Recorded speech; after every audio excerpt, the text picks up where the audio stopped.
தோழர்கள் தோழிகள் எல்லாருமே வந்து இருக்காங்க. முதல்ல அவங்க எல்லாருக்குமே என்னுடைய மதுரை மக்கள் எல்லாருக்குமே என்னுடைய வணக்கம். உங்களுடைய அன்புக்கு வந்து கோடான கோடி நன்றிகள். நான் இன்னைக்கு போறது வந்து ஜனநாயகன் படத்தினுடைய வேலைக்காக போறேன். கொடைக்கானல் ஒரு ஷூட்காக போறேன். கூடிய சீக்கிரமே உங்க மதுரை மண்ணுக்கு நம்ம கட்சி சார்பா வேற ஒரு சந்தர்ப்பத்தில் உங்க எல்லாரையும் மீட் பண்ணி நான் பேசுறேன். பட் இன்னைக்கு ஒரு 1 hourல நாங்கள் லேண்ட் ஆகி நாங்கள் எல்லாருமே பார்த்துட்டு நான் வந்து என் வேலையை பார்க்க நான் போயிடுறேன். நீங்களும் சேஃபா அவங்கவுங்க வீட்டுக்கு போயிடுங்க. யாரும் என்னுடைய வேனுக்கு பின்னாடியோ காருக்கு பின்னாடியோ யாருமே வந்து ஃபாலோ பண்றதோ, இந்த பைக்ல ஃபாஸ்டா வர்றதோ, பைக் மேல நின்றுக்கிட்டு பைக் ஓட்டுறது, ஹெல்மெட் இல்லாம இந்த மாதிரிலாம் வராதிங்க. ஏன்னா அந்த காட்சியெல்லாம் பார்க்கறதுக்கே மனசுக்கு வந்து ரொம்ப பதட்டமா இருக்கு. ஸோ கூடிய சீக்கிரமே வேற ஒரு சந்தர்ப்பத்தில் அவங்க எல்லாரையும் நான் மீட் பண்ணி நான் பேசுறேன். அது வரைக்கும் உங்க எல்லாருக்குமே என்னுடைய மே தின வாழ்த்துக்கள்.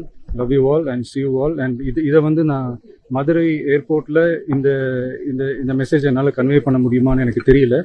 அங்கே சிச்சுவேஷன் எப்படி இருக்கும்னு எனக்கு தெரியல. அதனால தான் இங்கேயே நான் சொல்லிட்டு நான் கிளம்புறேன். தேங்க்யூ.